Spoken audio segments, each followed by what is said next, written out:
الصلاة والسلام على النبي المكي المدني العربي السراج المنير والكوكب الدري صاحب الوقار والسكينة المدفون بأرض المدينة الرسول المصدق والمصطفى الأمجد والمحمود الأحمد عني محمد المصطفى وعلى أولادها الطيبين الطاهرين المعصومين. أما بعد فقد قال الله تبارك وتعالى في القرآن المجيد: بسم الله الرحمن الرحيم. ألف لام ميم ذلك الكتاب لا ريب فيه. احباب گرامی، میں نے آپ کے سامنے کریم اللہ کی لار کتاب سے ایک آیہ مجیدہ جو بہت ہی مشہور و معروف آیا ہے، حدوداً تمام برادران کو اس آیہ مجیدہ کا متعلق معلومات ہوں گی، کیونکہ ہر ختم میں ہر جگہ پہ اس آیات کی تلاوت کی جاتی ہے۔ تو تھوڑا سا وضاحت کرتا چلوں کہ یہ آیہ مجیدہ جو ہے اس کے یہ کلوز ہے، یعنی تھوڑی سی ہے، لیکن اس میں مفہوم بہت زیادہ بیان کیا گیا ہے۔ پہلی چیز، اس میں اللہ رب العزت نے حروف مقطعات کا تذکرہ کر کے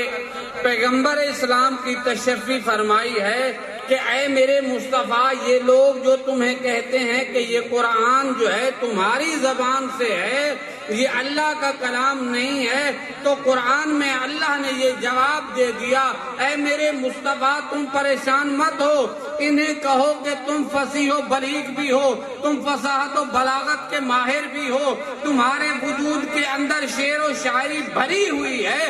اگر تم کہتے ہو کہ یہ مصطفیٰ کا کلام ہے تو اس جیسا قرآن لے کے آؤ۔ یعنی اگر تم اپنے دعوے میں سچے ہو تو میں اللہ نے بھی قرآن کو حروف تہجی سے بنایا ہے، یعنی الف با حروف تہجی عربی میں جو استعمال ہوتے ہیں، مخارج میں، تجوید میں یہ استعمال ہوتے ہیں کہ الف با حروف تہجی ہیں، جو عربی کے بھی الف با ہیں اور اردو کے بھی الف با ہیں، جس سے پوری کلام کو مرتب کیا جاتا ہے، یہ حروف تہجی ہے۔ تو اللہ نے حروف تہجی بیان کر کے یہ کہہ دیا کہ تم اگر سچے ہو تو اس جیسا قرآن لاؤ۔ پھر اس کی نفی میں اللہ نے ارشاد فرمایا کہ تم میں یہ طاقت نہیں ہے، یہ مجھے اللہ میں طاقت ہے، یعنی میں اللہ ہی ہوں کہ جس نے قرآن کو نازل کیا۔ پھر اس کے بعد اللہ رب العزت نے اپنے قرآن کا معیار بیان فرمایا ہے۔ پہلے حصے میں اللہ نے پیغمبر کی تشریح فرمائی، دوسرے حصے میں اللہ رب العزت نے اپنے قرآن کا وزن بیان کیا۔ لا ریب فی، یعنی قرآن عام کتاب نہیں ہے، یہ ڈائجسٹ نہیں ہے، یہ عام اسلامی کتاب نہیں ہے، بلکہ یہ وہ قرآن ہے، باقی کتب میں شک و شبہ کی گنجائش ہے، یہ قرآن ایسا عظیم ہے، اس میں شک کی گنجائش ہی نہیں ہے۔ وَإِنَّ لَهُ لَحَافِظُونَ، ہم نے ذکر کو نازل کیا، یعنی قرآن کو ہم نے نازل کیا ہے اور حفاظت بھی ہم کریں گے۔ دو چیزیں ہو گئی، ایک حروف تہجی یعنی قرآن کی ترتیب کے بارے میں اللہ نے بیان کیا، اور دوسرا اپنے قرآن کا وزن بیان فرما دیا کہ قرآن کی عظمت کتنی ہے۔ باقی کتب بھی ہیں، ان میں تحریف ہو گئی، ان میں رد و بدل ہو گیا، ان میں اسرائیلیات کو داخل کر دیا گیا، لیکن قرآن ایسی کتاب ہے کہ جس میں کوئی شک و شبہ کی گنجائش نہیں ہے۔ اس کے بعد اللہ نے اپنے قرآن کا کام بیان کیا، یعنی اس آیت میں چھوٹی سی آیا ہے لیکن اس میں مفہوم بہت زیادہ ہے۔ اللہ رب العزت نے فرمایا ھدی للمتقین، یہ قرآن متقی لوگوں کی ہدایت کے لیے ہے، ہر کسی کی ہدایت نہیں ہے۔ آیت میں ارشاد رب العزت ہوتا ہے متقی وہ ہوتے ہیں کہ جو غائب پر ایمان رکھتے ہیں، جو خدا کو خدا مانتے ہیں، یہ نہیں اللہ کی بندگی بھی کرتا ہو۔ یہ اولیاء جو ہیں، یہ جو قبور میں سوئے ہوئے ہیں، یہ جن کے گنبد بنے ہوئے ہیں، ان کی حاضری جب دیتے ہیں تو انہوں نے ریاضت کی ہے،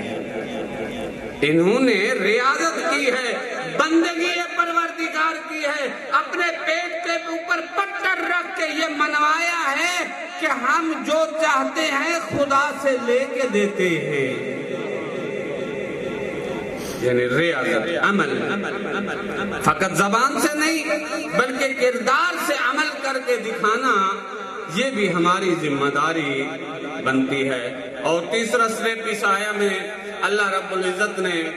متقی کی نشانیوں میں بیان فرمایا ہے کہ جو اللہ نے اسے عطا کیا ہے اس سے اللہ کی راہ میں انفاق کرتے ہیں، اللہ کی راہ میں انفاق کرتے ہیں۔ انفاق کیا ہے؟ ضروری نہیں ہے کہ فقط مال کے ذریعے انفاق کیا جائے، نہیں، جس کے پاس مال ہے وہ مال انفاق کرے، جس کے پاس علم ہے وہ علم انفاق کرے،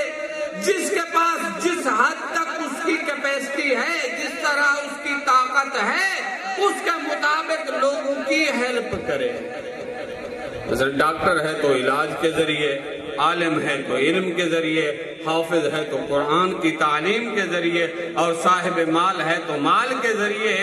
انفاق کرے گا۔ جب انفاق انسان کرتا ہے تو سورۃ محمد میں اللہ رب العزت ارشاد فرماتا ہے کہ اے لوگوں سن لو، یہ جو مال اللہ نے تمہیں دیا ہے، اس مال پہ حق مجھ اللہ کا ہے، اللہ کا حق ہے۔ اور فرمایا کہ جو میری مخلوق میں بخل کرتا ہے